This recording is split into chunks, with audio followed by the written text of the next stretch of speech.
Hello, hello, hello. This is Tara Pritchard, confidence coach for women who need to get their shit together, and business mentor for women who feel called and empowered to inspire and empower other women through their own lifestyle business.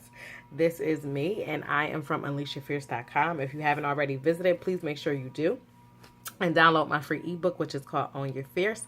5 ways to believe in yourself more. So for today in this video, I'm going to be talking about the 5 different types of women that I constantly run into or get emails from and their greatest struggles with love, right? And I'm going to be giving some quick tips during this video, as well as my hope is that if things resonate with you in this video and you know you want some more support and guidance, that you're going to sign up and join me for my free masterclass so you can get even more support, guidance, and practical tips that you can easily implement into your life right away. Okay, so I'm going to jump right in. So I hope you're ready. I'm going to go through 5 different types of women. And I gave them little cute names.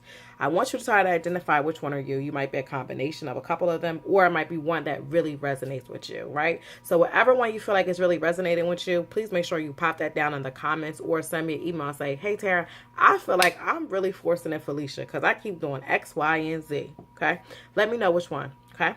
All right, so my first one is Unapproachable Ana. So Unapproachable Ana is the one I get the most, especially via email, when women constantly contact me and like, okay, I'm cute, you know, I have a good job, I have this, I have that, but men don't approach me, or they don't find me attractive, or they don't talk to me. It'll be me and it'll be 50 men and nobody will even, they don't even look my way, right? But I'm pretty sure I'm cute, right? So that's the one that I get the most, is Unapproachable Ana, right? So this is a woman who is not being approached by men, or she feels like men are not flirting with her. She's not getting comments. Nobody's coming up to her, you know, at the convenience store saying, hey, you are so beautiful, or, you know, trying to get her number, or even showing any type of interest. This could also be a woman who hasn't dated in years, or who maybe never even had a date at all. You want like a real date, like a real date with a real guy, right? So this is a struggle. If you're Unapproachable Ana, then that means that you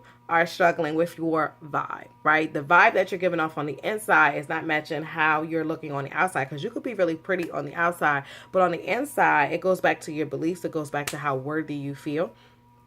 But it also goes back to how open, approachable, and available you are as a woman. So if your feminine magnetism, which is a great gift from God that most women don't know how to tap into, because nobody ever teaches you how to, but I'm going to teach you how to.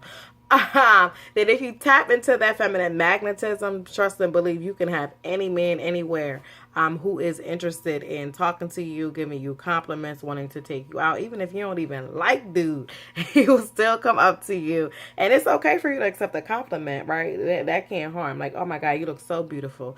Thank you. Have a nice day. Right? I know I do that all the time. But you can get to this place. Even if you haven't been at this place ever in your life, trust me, you can get to that place. If you're interested in upping that magnetism and increasing that vibe, if you go on UnleashYourFierce.com, you'll find my latest blog post, which are 5 ways to raise your feminine magnetism. Okay, so that's Unapproachable Ana. Unapproachable Ana, if that's you, you better be at this class, okay? All right, number 2 is Overthinking Olivia. So this is usually a woman who is already, who is out dating. Maybe she's going on dates with different types of men, or she's already in a relationship. Yet and still, when she's out with this man, whether she's at his house, or she's out to dinner, or they're out on a date, or maybe they're on the phone, oftentimes she's overthinking every little thing, or even through text messaging, you're overthinking every single element or aspect. Like, oh my God, am I texting him the right thing? So you're often the type of woman who's stuck into the rules of dating. It's 2016. Put the rules to the side, and it's time for you to just be, right? And oftentimes, if you're that overthinking, you're thinking, oh my God, what does he think about me? Oh my God, if I text back too quickly, is he going to think this?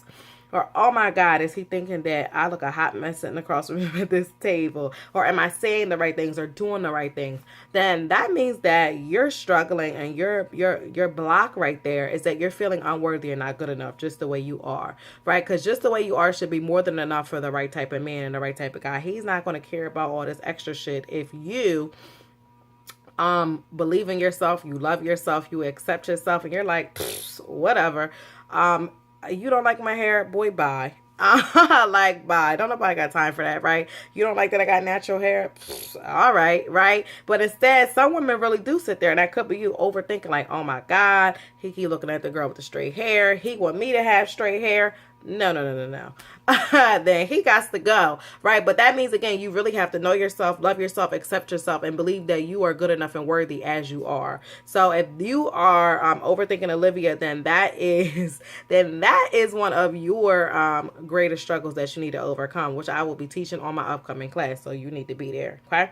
So my number 3 is no better Betsy. I feel like every single woman at some point in her life has been no better Betsy. I haven't met a woman yet, maybe a couple there. I feel like there's like a small percent who have been no better Betsy. And no better Betsy is the type of woman that knows better than to be messing with a certain type of man, right? Because he has toxic patterns, or he's doing unhealthy shit in a relationship, whether he's disrespectful. He could be disrespectful. He could be abusive. He could be a cheater. You know, he could be having a little eye everywhere y'all go. Yeah, and still, you kind of sit back and let him do whatever he wants, or you come back to him even after he does something that's crazy as shit. Because you're like, I love him, right? Or I've been with him for a long time, and so I'm familiar with him and I'm comfortable, which doesn't mean shit. Okay, let's keep that in mind. Time does not mean love, and that's supposed to be my husband. Okay, sorry, I just got real. But anyway, yet and still you know better, yet you still keep going out with him. And those people God are sending into your life because he's trying to give you a message and he's trying to teach you a lesson. Usually that lesson is about self-love. And if you get that message, then you can easily move on from that person. I'm not even going to say easy. That was a bad word. But I'm saying you can move on from that person and be on the path to the right divine person that's really for you, right? Because God puts people on our path, especially men, to kind of build you up and prepare you for ultimately who and where you're supposed to be and who you're supposed to be with, right? So we know better. We so know better. But these type of men are our greatest teachers. They are our greatest teachers that are out here. And your life is the greatest teacher. And if you pay attention, you'll get the lessons. You don't get the lessons, then God will continue to send you men just like that. And then that's when you end up emailing me like, why do I keep attracting so-and-so, right? It's the same. It's a different man. He got the same script from the last one or the last one before that. Or why does the same situation always pop up in my relationships where I end up getting cheated on, you know, and they leave me from my best friend, right? And it happened to me like 3 times. Then that means that you need to wake up and pay attention. It's not a coincidence, right? Nothing in life is a coincidence. That's what I believe. And that's what you need to understand. Nothing is a coincidence. And those type of dysfunctional relationships means that you are resisting learning the lessons and getting the blessings that's really coming from it, right? So if you're still struggling to get over somebody, or you're in that back and forth right now, or with that person right now, start to think about, what is the lesson that I'm supposed to be learning from this situation? What is this situation teaching me about myself, right? And think about it in terms of self-love and self-awareness, because that's something you're currently struggling with at the moment.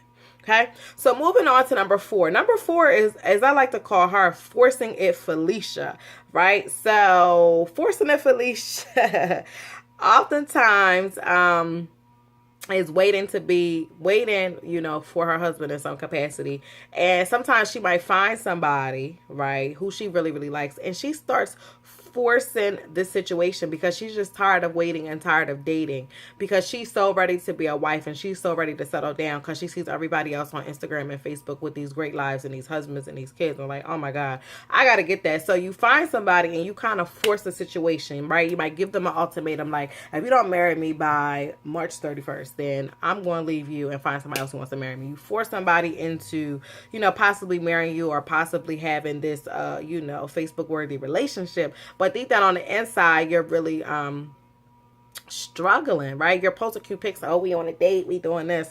But then deep down inside, it's really not what you want, right? Because you're forcing it instead of allowing God's timing, divine timing, and kind of planning to kind of unfold. So Felicia, you need to stop forcing stuff. I know society puts a lot of pressure on women, especially women under 35, even under 30. And if you're over that age, you really going to be pressing it or trying to force it because you're like, oh my God, by 30, I wanted to have this. Now I'm 45 and I still don't have that. But you need to stop forcing it. The more you force it, the more you are resisting what it is that you really want.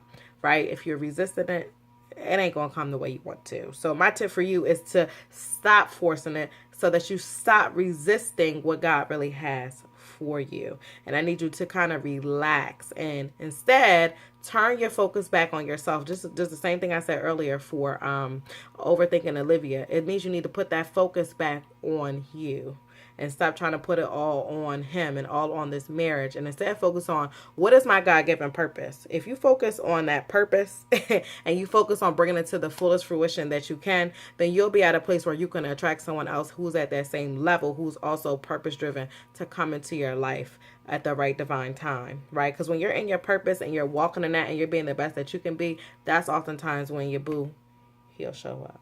Okay, which brings me into number 5, which is kind of similar to Forcing and Felicia.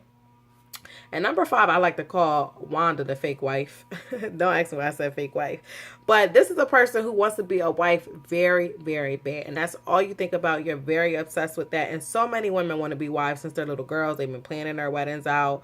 And you're like, okay. I know just the other day, I was talking to one of my friends, and she's like, oh my God, my wedding's gonna be this and that. And I was like, my wedding's gonna be epic. Oh, okay. But I'm not worried about my wedding. I know my wedding's gonna be dope as shit. But what I'm worried about is the marriage. So once we take all these pictures and we crying and y'all at my event, what's going to happen when the doors close? And then, like, I have to be your wife, right? I got to cook. Am I supposed to be cooking? Am I supposed to, like, I'm supposed to love you forever, even when you get on my nerves? And, like, that's the part that that's the part that I'm thinking about. That's the part that I try to force my clients, keyword, don't force, but I try to get my clients to recognize is, what's going to happen once you actually become a wife. We spend so much time fantasizing about it, wanting it, forcing it like Felicia, overthinking it, that we don't even prepare to be a wife. So how have you prepared to be a wife today if you're not a wife yet? Instead of trying so hard to be a wife because you think that's going to make you feel like you're more enough and more worthy. Keyword, it's not. That wasn't a keyword, but a key statement, it's not. Being a wife. And there's also, I feel like, so many people who are already wives who put so much of their validation in being a wife. Right? And just because you're a wife, that doesn't make you a better woman. Just because you're a mother doesn't mean you're better than the next woman. It really does not. Right? That's just one aspect or element of yourself. There could be another woman who doesn't even want to get married or have kids, and she's the bomb. Right? So it's just keeping those type of things in mind. So if you want to be a wife, instead of being Wanda, the fake wife, trying so hard to be this wife, and going out of your way to do all these things, I want you to start thinking about how to